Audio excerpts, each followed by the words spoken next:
Hello everyone, welcome back to our YouTube channel Mindzilla. We rise by lifting others. So guys, आज हम नया chapter लेके आने वाले हैं एस्टिमेशन कॉस्टिंग का।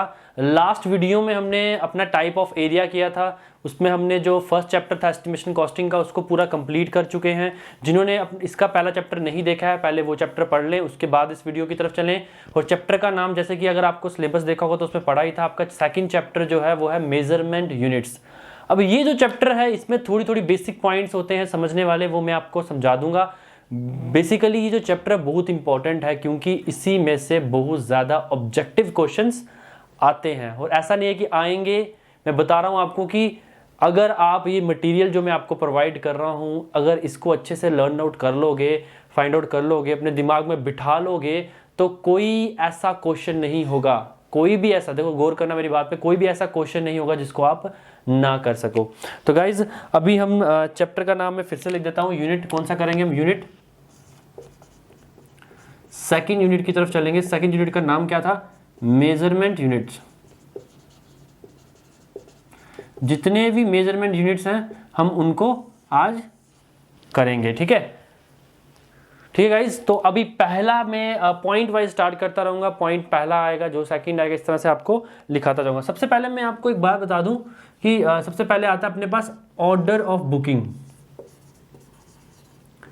ऑर्डर ऑफ बुकिंग, ठीक है? ऑर्डर ऑफ बुकिंग, जो ऑर्डर ऑफ बुकिंग होती है वो कैसे होती है? L/B/H। ऑर्डर ऑफ बुकिंग मतलब जो मेजरमेंट का जो एक ऑर्डर होता है वो कैसा होता है? L/B/H। ये भी एक ऑब्जेक्टिव आता है। और बच्चे बोलते सर कि क्या करा रहे हो, ये तो हमें पता है, लेकिन फिर क्या करते हैं जब ऑब्जेक्टिव आता है तो वहां जाके क्या कर देते हैं, इसको गलत कर लेते हैं, ठीक है? तो order of booking is equal to L/B/H। Second अपने पास आता है अर्थवर्क। सेकंड क्या आता है? अर्थवर्क। देखो अर्थवर्क क्या होता है? अर्थवर्क क्या होता है मतलब कि एक्सकवेशन करना। It can be filling, it can be cutting. Earthwork तो आपको पता है क्या? मिट्टी निकालना है। हिंदी लैंग्वेज में अगर बोलूं क्या करना? मिट्टी, क्वांटिटी निकालना। किसकी? मिट्टी की। ग्राउंड लेवल के नीचे कर जितनी भी कटिंग करूंगा या ग्राउंड लेवल के ऊपर जितनी फिलिंग करूंगा सॉइल के साथ जो भी करूंगा उसको कहते हैं अर्थवर्क। अब वो कह रहे हैं कुछ कंडीशंस, वो पॉइंट वाइज मैं आपको बताता जाऊंगा। ये पॉइंट्स नोट करते जाना, यही आपके ऑब्जेक्टिव में डायरेक्ट आ जाते हैं। पहला पॉइंट मैं यही लिखूंगा, it can be done in the form of, पहला पॉइंट ये लिखूंगा, इट कैन बी, चलो पॉइंट से पहले एक बात लिख देता हूं, it can be done in the form of, मैंने बताया आपको कैसे होता है, क्या होता है? फॉर्म ऑफ, फर्स्ट ए करके लिखता हूं, form of in cutting and in filling. In cutting and in filling मतलब जो मेरा अर्थवर्क है वो किस फॉर्म में किया जाता है? या तो कटिंग में किया जाता है या तो फिलिंग में किया जाता है। सेकंड पॉइंट जो इसमें से बहुत बार पूछता है वो क्या पूछ लेता है? Unit of measurement. अब सारे बता दो मुझे जल्दी से कि जो यूनिट ऑफ मेजरमेंट है अर्थवर्क का, ये सबको पता होगा किस में मेजर होता है? Metre cube. देखो ये चैप्टर का नाम क्या है? यूनिट्स।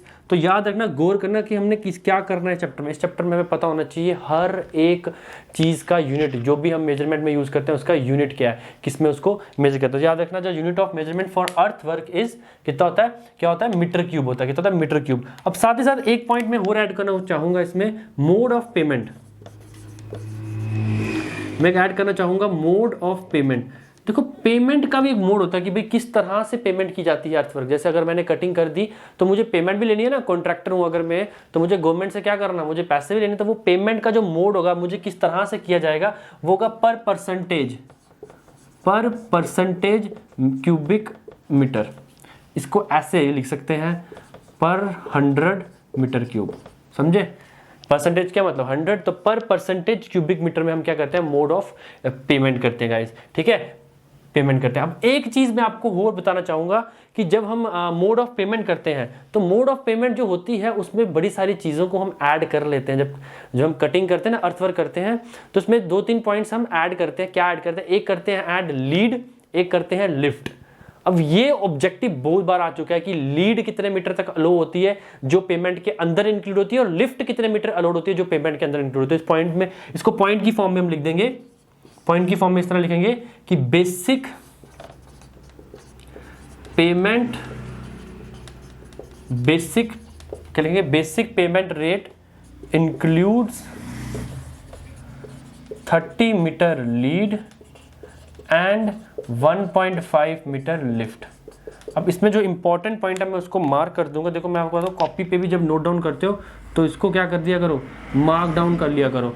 अब वो कह रहा है बेसिक पेमेंट में 30 मीटर की लीड और 1.5 मीटर की लिफ्ट है जो वो क्या होती है, इंक्लूड होती है। अब ये लीड और लिफ्ट क्या होता है, इसकी डेफिनेशन। लीड मतलब क्या, लीड का मतलब हॉरिजॉन्टल मूवमेंट ऑफ सॉइल, मतलब जो भी हम कटिंग करेंगे उसकी क्या, कौन सी मूवमेंट, हॉरिजॉन्टल मूवमेंट। और लिफ्ट क्या होता है, लिफ्ट करवा दे हैं वर्टिकल मूवमेंट। लिफ्ट मतलब क्या, वर्टिकली मूवमेंट ऑफ सॉइल। ठीक है, मैंने अभी तक आपके साथ दो क्वांटिटीज को देखा है। पहला मैंने बताया आपको ऑर्डर ऑफ बुकिंग क्या होता है, दूसरा मैंने आपको बताया अर्थवर्क। अर्थवर्क के मैंने 4 पॉइंट्स करवाए हैं, ये सारे के सारे पॉइंट्स बहुत ज़्यादा इंपॉर्टेंट हैं। अब क्या होता है, अर्थवर्क तो सबको पता होता है, ये अर्थवर्क जो मैंने कराया अभी तक पता होता है। एक और अर्थवर्क आता है, एक और अर्थवर्क आता है, कौन सा, सरफेस अर्थवर्क। उसको भी हम डिस्कस करेंगे, कौन सा, सरफेस अर्थवर्क।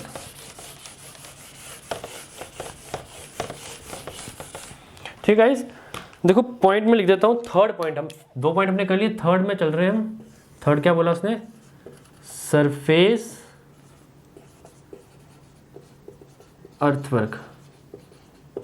देखो अर्थवर्क जो है, जो हमारा जो अर्थवर्क हमने पहले पढ़ा, earthwork is known as surface earthwork. कौन सी अर्थवर्क को हम सरफेस अर्थवर्क कब कहते हैं, तब कहते हैं जब वो 3 कंडीशंस को फॉलो अप करेगा। क्या करेगा, 3 कंडीशंस को फॉलो अप करेगा। तो मैं तीनों कंडीशंस को लिखूंगा तो उसके बाद आपको पता लग जाएगा। तो मैं लिख देता हूं, earthwork is known as, earthwork is known as surface earthwork if it follows 3 conditions। अगर वो 3 कंडीशन को फॉलो अप करता है तो वो क्या होता है, सरफेस अर्थवर्क। अर्थवर्क को हम क्या कहते हैं, सरफेस अर्थवर्क, जब वो क्या करता है, 3 कंडीशन को फॉलो करता है। तो पहली कंडीशन, देखो कंडीशन को पढ़ना, ये कंडीशन ही क्या करता है, वो ऑब्जेक्टिव में पूछ लेता है। तो पहली कंडीशन है surface area of work is greater than equal to 10 metre square. Second condition, width of work, width of work is greater than equal to 1.5 metre. ठीक है, third condition, depth of work is less than equal to 30 centimetre. अब जो 3 conditions मैंने आपको ये करवाई, ये 3 conditions ही objective में पूछ लेगा। वो पूछ लेगा कि सरफेस अर्थवर्क को हम, अर्थवर्क को हम सरफेस अर्थवर्क कहेंगे जब वो फॉलोइंग जो गिवन कंडीशंस हैं उनमें फॉलो करेगा। तो ऑप्शन में इनमें से एक होगी, या तो ऑप्शन में तीनों होंगी और ऑल ऑफ द अबव बोल देगा। इस तरह से क्वेश्चन आपको वो पूछ सकता है। तो अगर मैं बात करूं मेन जो पॉइंट है इसका, तो यूनिट मेजरमेंट क्या होगा। अब ये पॉइंट है जो ये बच्चों को बहुत कंफ्यूजिंग होता है, ये गलत कर लेते हैं जब वो क्वेश्चन में देखते हैं कि अर्थवर्क पूछा है। वो क्वेश्चन में क्या देखते हैं, अर्थवर्क, जल्दी से क्या करते हैं, टिक कर देते हैं मीटर क्यूब। पर ये गलती कभी मत करना। सरफेस अर्थवर्क की जो मेजरमेंट है वो किस में होती है, मीटर स्क्वायर में। यूनिट ऑफ मेजरमेंट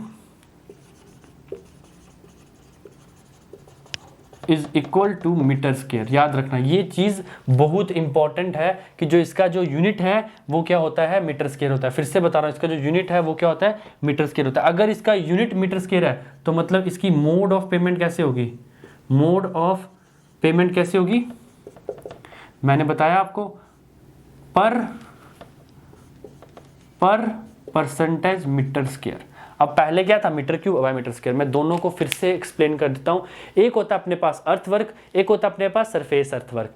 अर्थवर्क आपको पता है किसमें होगा, मीटर क्यूब में। सरफेस अर्थवर्क किसमें होगा, मीटर स्क्वायर में। मोड ऑफ पेमेंट भी क्या होगा, पर परसेंटेज मीटर क्यूब, पर परसेंटेज मीटर स्क्वायर। और ये 3 पॉइंट जो मैंने आपको करवाए, ये आपको क्या होने चाहिए, पता होने चाहिए। ठीक है गाइज, तो नेक्स्ट पॉइंट की चलते हैं। अभी थर्ड पॉइंट हमारा कंप्लीट हो चुका है, थर्ड से बढ़ते हैं हम फोर्थ की तरफ।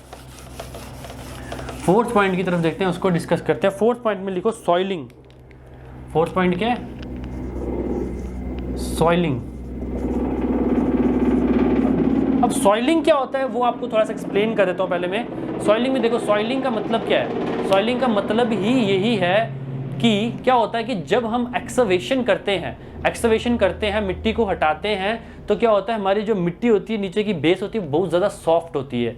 हम उस पर अपना स्ट्रक्चर खड़ा नहीं कर सकते। सपोज अभी ऐसा है कि अभी आपको कंस्ट्रक्शन करनी है, अभी साइड क्लियरेंस किया आपने ग्राउंड की, साइड क्लियरेंस करने के बाद आपने क्या किया, मिट्टी को खोदना स्टार्ट किया या फिर लेवलिंग करना स्टार्ट कर दी। अब क्या डायरेक्ट उसी के ऊपर आप अपनी बिल्डिंग स्ट्रक्चर बना लोगे? ऐसा नहीं होता। उससे पहले एक लेयर बनाई जाती है, किसकी? ड्राई ब्रिक्स की, ड्राई स्टोन्स की, ब्रोकन स्टोन्स की, क्या कहते हैं, एक लेयर बनाई जाती है ताकि उस पर हमारा क्या रेस्ट करे, हमारा जो स्ट्रक्चर, हमारा जो कॉलम है वो उस पर रेस्ट करे। वो लेयर को क्या कहते हैं? उस लेयर को कहते हैं सॉइलिंग। उस लेयर को कहते हैं सॉइलिंग। ठीक है, तो अब मैं इसको थोड़ा एक्सप्लेन करता हूँ। और इसको मेजर किस में करते हैं? तो इसको मेजर करते हैं मीटर स्क्वायर में। मैं आपको डेफिनेशन कराऊंगा, घबराने की बात नहीं, प्रॉपर नोट्स बनवा रहा हूँ, आपके प्रॉपर नोट्स बनवा रहा हूँ। तो लिखना है अर्थ work after excavation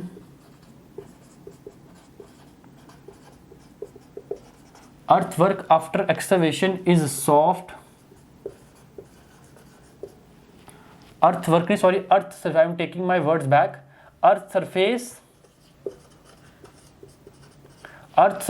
after excavation is soft. A layer of dry bricks and dry stones laid down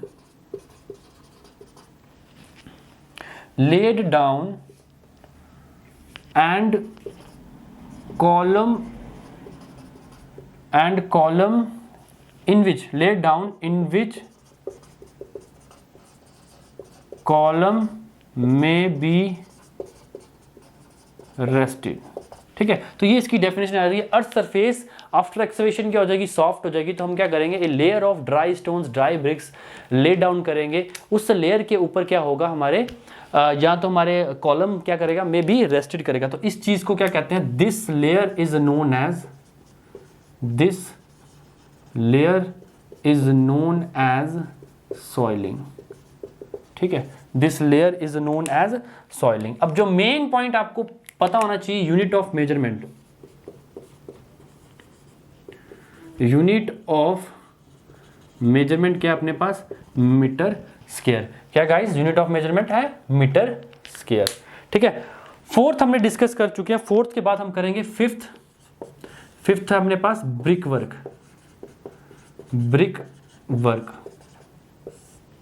देखो, ब्रिक वर्क का नाम सुनते हुए बच्चे बहुत सारी कंफ्यूजन कर लेते हैं दिमाग में, क्योंकि मैक्सिमम जो ब्रिक वर्क देखता है बच्चा, वो बोलता है यार कि ब्रिक वर्क तो मीटर क्यूब में ही मेजर होगा। बट ब्रिक वर्क में भी आगे बहुत सारी टाइप्स हैं, उसके बहुत सारे नेम्स हैं, जिसके ऊपर वो क्वेश्चन आपको पूछ सकता है। और सिर्फ ब्रिक वर्क पूछे, अगर आपको सिर्फ ब्रिक वर्क की बात करे तो याद रखना, जनरल मेजरमेंट जो होता है वो क्या होता है? जनरल मेजरमेंट क्या होता है? Metre cube. अगर सिर्फ किसकी बात, अभी ये किसकी बात, सिर्फ ब्रिक वर्क पूछे, ना कुछ एक्स्ट्रा बोले, सिर्फ बोले ब्रिक वर्क, तो याद रखना जनरल मेजरमेंट यूनिट जो होता है वो क्या होता है? मीटर क्यूब होता है। ठीक है, अब दो पार्ट्स में इसको डिवाइड करूंगा, दो तरह से आपको डेफिनेशन में एक्सप्लेन करूंगा, दो तरह से एक्सप्लेन करूंगा। आपको पता लग जाएगा क्या क्या नाम वो पेपर में आपसे पूछ सकता है, किन किन तरह से आपको नाम वो पूछ सकता है। ठीक है गाइस, तो पहले मैं लिख दूंगा यहां पे मीटर क्यूब लेता हूं, मीटर इधर लेता हूं, मीटर क्यूब, मीटर स्क्वायर। अब देखो, ब्रिक वर्क जो है वो मीटर स्क्वायर में भी मेजर होती है और मीटर क्यूब में मेजर होती है। अब ऐसा क्या पूछे तो मीटर क्यूब में आंसर देना, ऐसा क्या पूछे तो मीटर स्क्वायर में आंसर देना। अब वो डिस्कस करेंगे हम कि ऐसा क्या पूछ ले। ठीक है गाइस, तो याद रखना, अगर वो बोलता है, क्या बोलता है? Full brick work. क्या बोलता है? फुल ब्रिक वर्क, तो किस में आएगा? मीटर क्यूब में आएगा। अगर उसने क्या कह दिया? हाफ ब्रिक वर्क, तो किस में आएगा? मीटर स्क्वायर में आएगा। ठीक है, अगर हाफ बोलता है तो मीटर स्क्वायर में आएगा, अगर फुल बोलता है तो किस में आएगा? मीटर क्यूब में आएगा। अगर एक चीज और पूछ सकता है, 20 सेंटीमीटर थिक ब्रिक वर्क। अब BW लिख दिया मैंने, BW मतलब ब्रिक वर्क।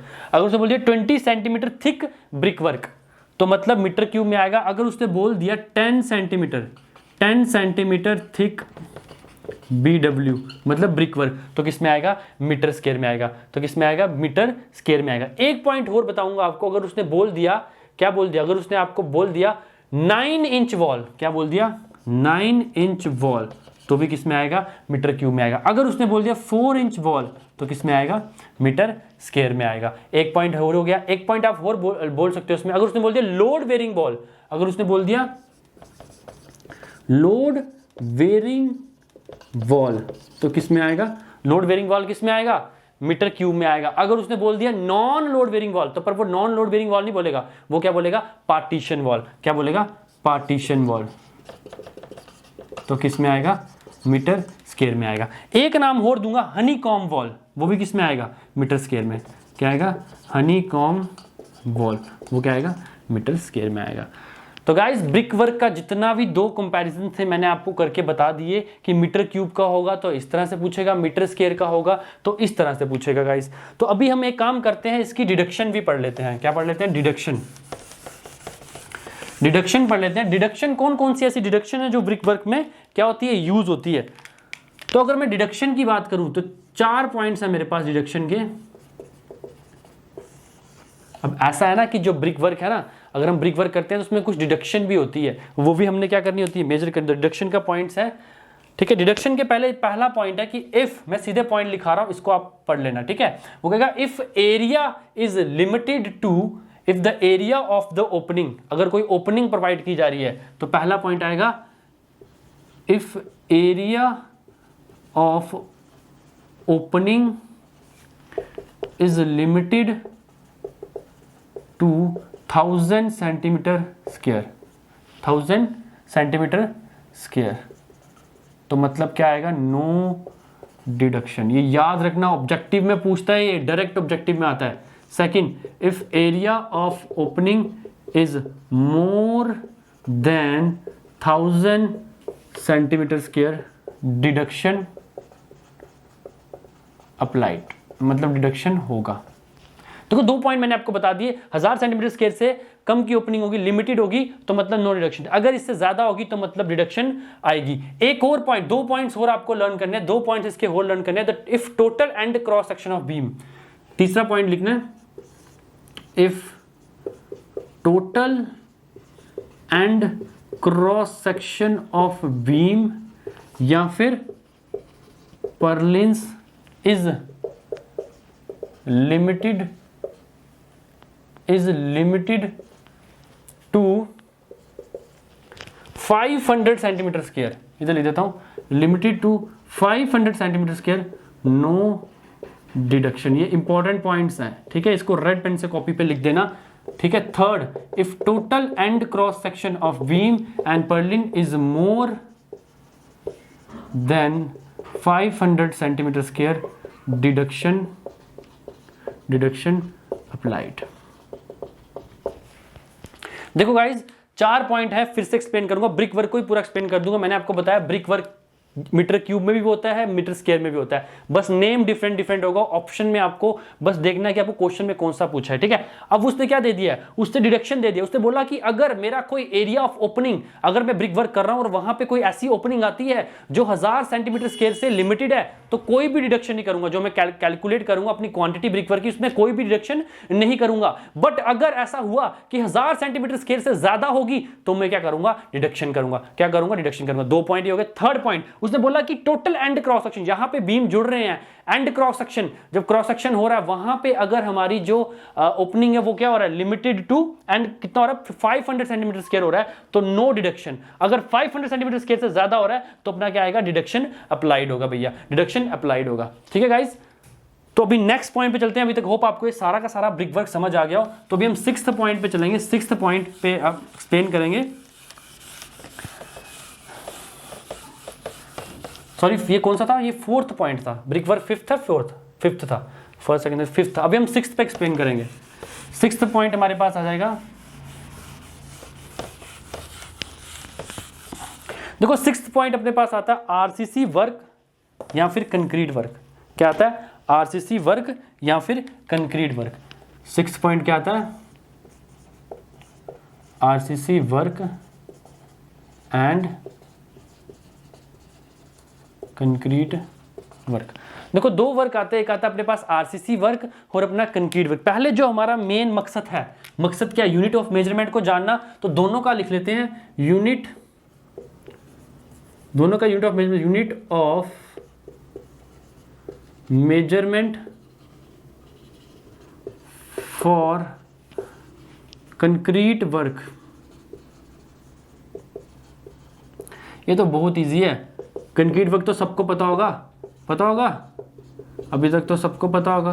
देखो मैंने दोनों का यूनिट लिख दिया। अगर unit of measurement for concrete work की बात करें, तो कंक्रीट वर्क की बात करें तो याद रखना मीटर क्यूब। अगर आरसीसी वर्क या दो है, केजी या फिर क्विंटल, केजी और क्विंटल एक ही बात है, ठीक है, या फिर केजी या फिर क्विंटल में क्या, अगर आरसीसी वर्क की बात कर दी तो केजी या फिर क्विंटल, अगर कंक्रीट वर्क की बात कर दी तो मीटर क्यूब गाइस, ठीक है। अब थोड़ा सा एक कॉन्सेप्ट आपको दूंगा, इसका जो स्टील है वो निकालने का एक फॉर्मूला होता है, तो एक मेरी बात देख लें, इसको यहाँ पे खत्म करके अगला टॉपिक, यही टॉपिक है, इसमें थोड़ा सा एक्सप्लेन करूंगा।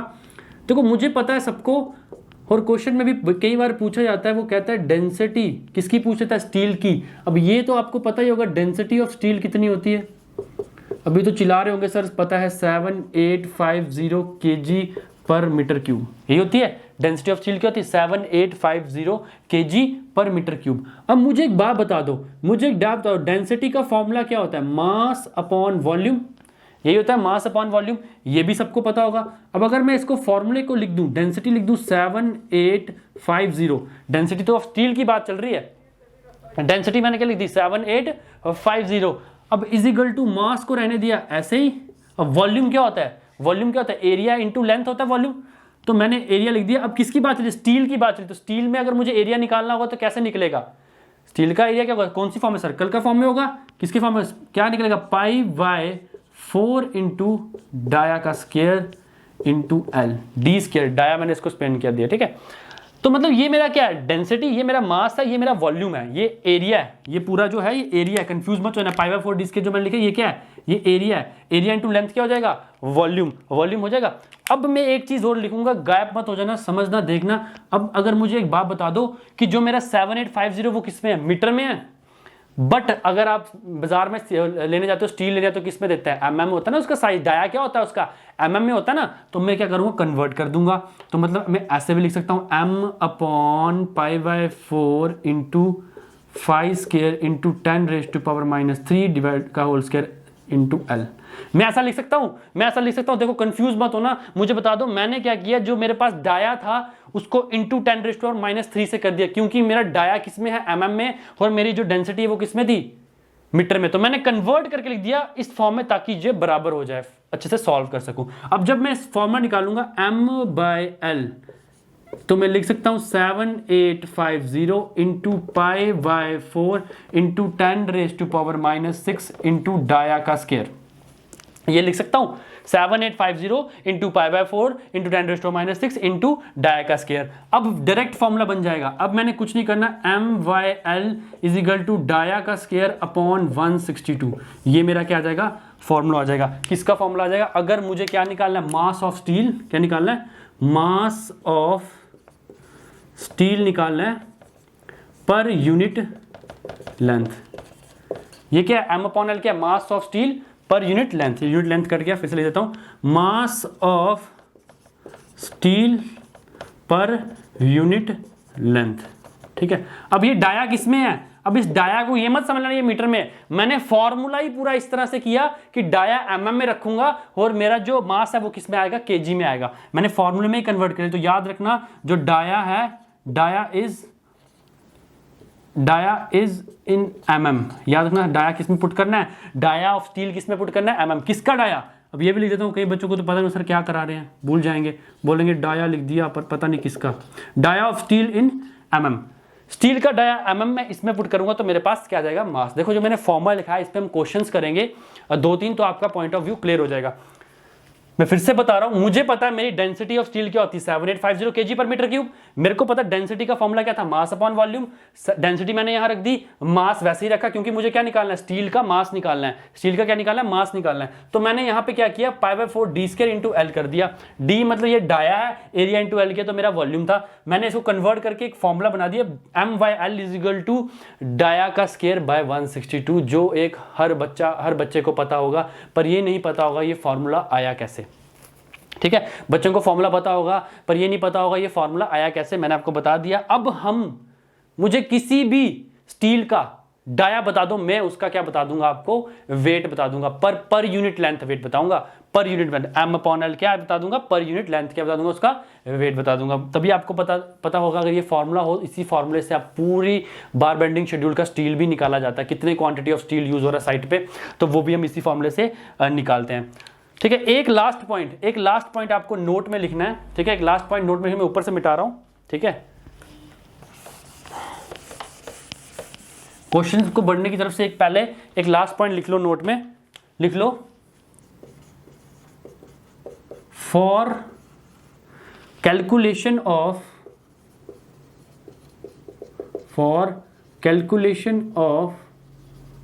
Concrete work in RCC, the amount of steel is never reduced। याद रखना, जब भी मुझे क्या निकालना होगा, कैलकुलेशन ऑफ कंक्रीट वर्क करना होगा, किसमें, RCC के स्ट्रक्चर में, तो हम अमाउंट ऑफ स्टील को कभी भी रिड्यूस्ड नहीं करते हैं। इस पॉइंट को अपने दिमाग में बिठा लेना, नोट में लिख लेना। तो गाइज अभी हम करेंगे क्वेश्चन की तरफ बढ़ते हैं। ठीक गाइज, तो पहला क्वेश्चन अब आपका स्क्रीन पे है, calculate the quantity of steel required for 10 mm dia bar over per unit length. देखो मैंने अभी आपको फॉर्मूला बता दिया कि हमें क्वांटिटी ऑफ स्टील निकालना हो तो कैसे निकालना है। अब उसने क्वेश्चन में क्या पूछा है, calculate the quantity of steel. अब बोला भी ऐसा था पर यूनिट लेंथ। तो अगर हम फॉर्मूले की बात करें तो मैंने आपको बताया था फॉर्मूला क्या है, M/L is equal to dia का स्क्वायर बाय 162। अब मैंने आपको बताया था जो स्टील का डाया है वो हमने mm में ही पुट करना है, और L अगर मैं इसको पुट करूंगा तो यहाँ पे आंसर आ जाएगा मेरा M, मुझे ये निकालना है। ठीक है, L लेंथ क्या है, पर यूनिट का मतलब क्या है, एक, तो मतलब M/1 आ जाएगा। ठीक है, इज इक्वल टू डाया कितना है 10 mm, 10 का स्क्वायर डिवाइडेड बाय 162। जब मैं इसको सॉल्व करूंगा तो मेरा आएगा 0.617 kg। ठीक है गाइस, बहुत ही सिंपल क्वेश्चन था, और ऐसे क्वेश्चंस आपको ऑब्जेक्टिव में वो पूछ लेता है और आप उसको कर सकते हो। अभी आपका जो कंसेप्ट है बिल्कुल क्लियर हो गया होगा, आप इसको आराम से कर सकते हो। नेक्स्ट क्वेश्चन की अगर मैं बात करूं, नेक्स्ट, ठीक है गाइस, तो नेक्स्ट क्वेश्चन आपकी स्क्रीन पे, एक column is provided with 4 bars of 12 mm dia and the cross section of column is 300 mm into 300 mm। Calculate the quantity of concrete and steel required over 3 metre height.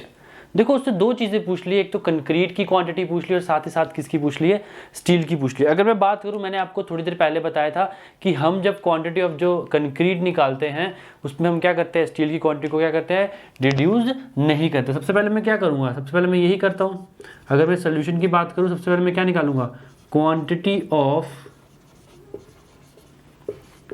Concrete required. अगर मैं concrete की बात करूं तो मुझे पता है कि मेरी जो डायमेंशंस हैं वो क्या है, कॉलम की हैं, और साथ ही साथ मेरी क्या हाइट है ये। तो अगर मुझे क्वांटिटी निकाली तो मुझे पता है L into B into H हो जाएगा, तो मेरे पास आ जाएगा 0.3 इंटू 0.3 इंटू 3। ये mm में था, ये मीटर में था, मैंने कन्वर्ट कर दिया, और जब मैं इसको सॉल्व करूंगा तो मेरा आंसर आएगा 0.27 मीटर क्यूब। तो ये मेरा क्या आ जाएगा, क्वांटिटी ऑफ कंक्रीट रिक्वायर्ड आएगा। अब हमें दूसरा क्या पूछा है, दूसरा उसने पूछा है क्वांटिटी ऑफ स्टील रिक्वायर्ड।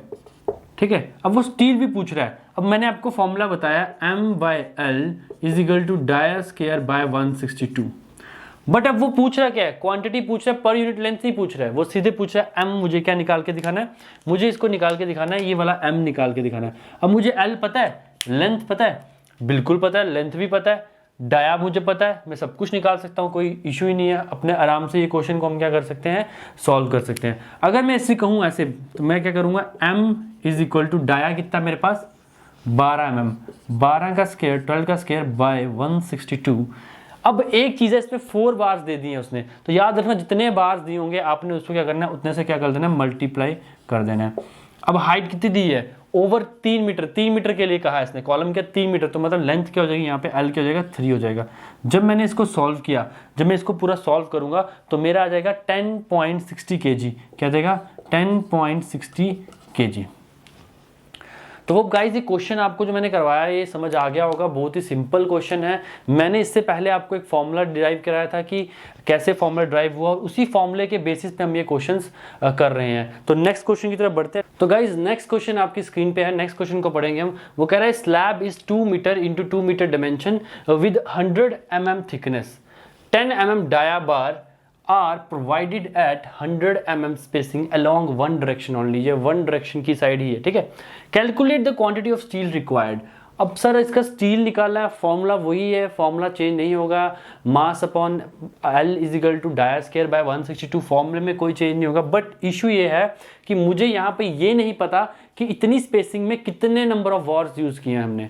तो नंबर ऑफ वार्स को निकालने के लिए एक मैं आपको टेक्निक बताता हूँ। देखो एक डायरेक्ट फॉर्मूला भी होता है, बट हम क्वेश्चन की लैंग्वेज पढ़ के करेंगे, ठीक है।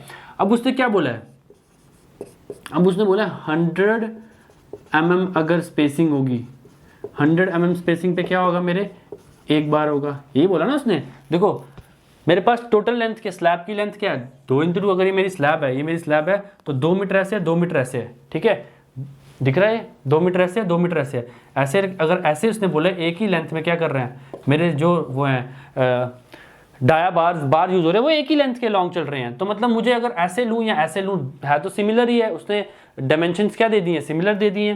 तो अगर मैं बात करूं कि 100 mm स्पेसिंग में एक बार होता है, तो अगर मैं कहूँ 1 mm, अगर 1 mm होगा तो कितने बार होंगे, 1/100। बिल्कुल सर समझ आ गया, कोई दिक्कत नहीं है। अगर मैं बोलूँ 2000 mm होगा, 2000 mm की स्पेसिंग हो तो 1/100 × 2000, जब इसको सॉल्व करूंगा तो आएगा 20। तो याद रखना +1 एक बार हम ऐड करते हैं जब भी क्या निकालते हैं, नंबर ऑफ बार्स। तो यहाँ पे क्या आएगा 21 बार्स। अब इस क्वेश्चन में क्या दिक्कत थी, इस क्वेश्चन में मुझे क्या निकालना था, सबसे पहले आपको बार्स निकालने थे। अगर आप बार्स निकाल लोगे, बाकी अब जो क्वेश्चन है वो सिमिलर है। अब मैं क्या निकालूंगा, quantity mass upon L is equal to dia का स्क्वायर बाय 162, ठीक है, यही करूंगा। अब मुझे क्या निकालना है, मास निकालना है, तो मैं लिखूंगा mass is equal to dia कितना अपने पास 10 mm, 10 का square divided by 162 into number of bars कितने हैं 21 है ना, 10 का स्क्वायर 162। अब एल क्या है, एल की अगर मैं बात करूं तो इस केस में जो एल है वो मेरा यही रहेगा, क्या रहेगा, जो इसकी डायमेंशन होगी, तो इंटू 2। जब मैं इसको पूरा सॉल्व करूंगा तो मेरे पास आंसर आ जाएगा 25.92 kg। 25.92 kg मेरा क्या आ जाएगा, आंसर आ जाएगा। होप गाइज ये भी आप क्वेश्चन आपको समझ आ गया हो, बहुत ही इजी क्वेश्चन है, इसको एक बार फिर से ट्राई करना घर पे तो आपका हो जाएगा। तो नेक्स्ट क्वेश्चन की तरफ बढ़ते हैं। ठीक है, तो क्वेश्चन है आपकी स्क्रीन पे, a footing is 2 metre into 2 metre in size having uniform depth of 0.5 metre, ठीक है, it is provided with 10 bars of 8 mm dia. ये 0.5 मीटर स्क्वायर नहीं आएगा, मीटर आएगा, ठीक है, फिर से कर रहा हूँ इसको, ठीक है। सो गाइस क्वेश्चन है आपकी स्क्रीन पे, a footing is 2 metre into 2 metre in size having uniform depth of 0.5 metre, ठीक है, डेप्थ कितनी दी है 0.5 मीटर दी है। It is provided with 10 bars 8 mm dia along both direction of plan, calculate quantity of steel. अब मुझे पता है मेरा फॉर्मूला क्या है क्वांटिटी ऑफ स्टील का। ये क्वेश्चन मैंने इसलिए करवाया कि ताकि आप इसको वीडियो को करो पाज और जल्दी से मेरे क्वेश्चन निकालने तक आपका आंसर आ जाना चाहिए, और आप यहाँ पे क्वेश्चन को कर लेना मैच, आंसर को कर लेना मैच, जो आपका आंसर आएगा वो मेरे आंसर से मैच हो रहा है या नहीं आ रहा है। मेरे को पता है MYL is equal to dia का स्क्वायर डिवाइडेड बाय 162। अब मुझे पता है मेरे निकालना क्या, M निकालना है, तो M को और ऐसे रख लूंगा। डाया मेरे पास कितना है, डाया मेरे पास कितना है, यहाँ पे है 8 mm डाया, तो 8 का square divided by 162 into number of bars कितने हैं 10 इंटू 10, अब कितनी है 2, तो जब मैं इसको सॉल्व करूँगा, जब मैं इस क्वेश्चन को सॉल्व करूँगा तो मेरा आंसर आएगा 7.9 kg। तो जल्दी से आंसर मिला दीजिए, जल्दी से इसका आंसर मिला दीजिए। सबका आंसर ये आया है 7.9 kg। तो होप सबका आंसर ये आ चुका होगा। ठीक है गाइस, अब कुछ पॉइंट्स हैं जो नोट में लिखाना चाहूँगा आपको इस क्वेश्चन के बाद। तो वो पॉइंट हम डिस्कस कर लेते हैं। कुछ पॉइंट्स हैं जो बड़े इंपॉर्टेंट पॉइंट्स हैं, उसको हम नोट में लिखेंगे। ठीक है, मेरे साथ उतार देना। नोट में पॉइंट लिखेंगे। पहला पॉइंट, देखो क्या होता है जब हम ट्रसिस की बात करते हैं, रूफ ट्रसिस होते हैं। रूफ ट्रसिस में जब हम स्टील को कैलकुलेट करते हैं तो स्टील का जो हम कैलकुलेट करते हैं उसमें हम 5% पहले ही एक्स्ट्रा बढ़ा देते हैं। वो ये क्वेश्चन में पूछता है कि जब हम ट्रसिस के फॉर्म में जब हम स्टील को कैलकुलेट करते हैं तो उसमें कितना परसेंट हम बढ़ा देते हैं। 5% हम पहले ही बढ़ा देते हैं। क्यों बढ़ाते हैं 5%? क्योंकि उसमें क्या यूज होते हैं, रिवेटेड या फिर बोल्टेड कनेक्शन होते हैं। ट्रसिस में होता है रिवेटेड या फिर बोल्टेड कनेक्शन होंगे, तो वो हम 5% वेट पहले ही बढ़ाते हैं। वही मैं लिखूंगा यहाँ पे। तो लिखना है आपने कि in case of steel roof truss, quantity of steel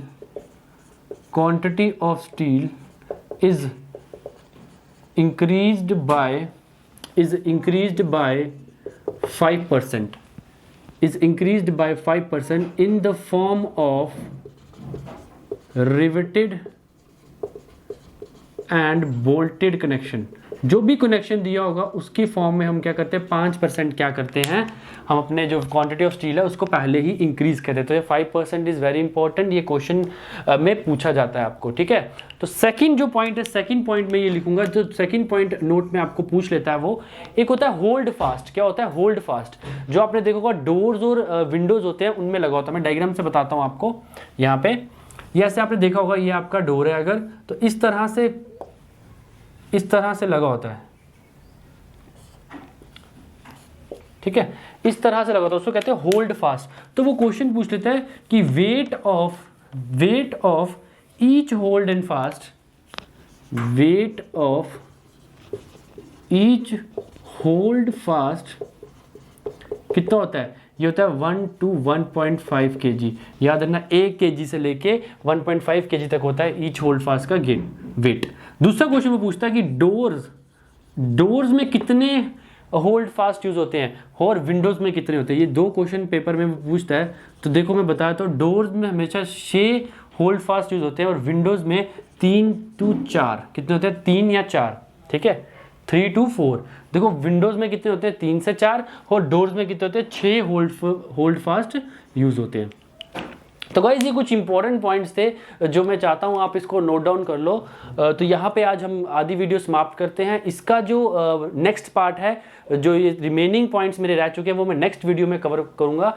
तो होप गाइस जितना मैंने करवाया आपको सारा समझ आया हो। तो मैं आपको हमेशा कहता हूँ कि मेरा जो नंबर है डिस्क्रिप्शन बॉक्स में, अगर आपको कोई डाउट हो वहाँ पर आप मुझे मैसेज कर सकते हो। साथ ही हमारा एक टेलीग्राम अकाउंट है, उसको भी ज्वाइन कर लीजिए। वहाँ पर हम क्या करेंगे, जितने भी जो चैप्टर्स होते जाएंगे उनके जो क्वेश्चन हैं वो आपको फॉरवर्ड करते रहेंगे, ताकि आपकी प्रिपरेशन का लेवल आपको पता लग जाएगा। Thank you guys. अब वीडियो को करें लाइक, शेयर और चैनल को करें सब्सक्राइब, और साथ ही साथ बेल नोटिफिकेशन वाले आइकन को प्रेस करें ताकि मेरे आने वाले वीडियो के नोटिफिकेशंस आपको मिलते रहे।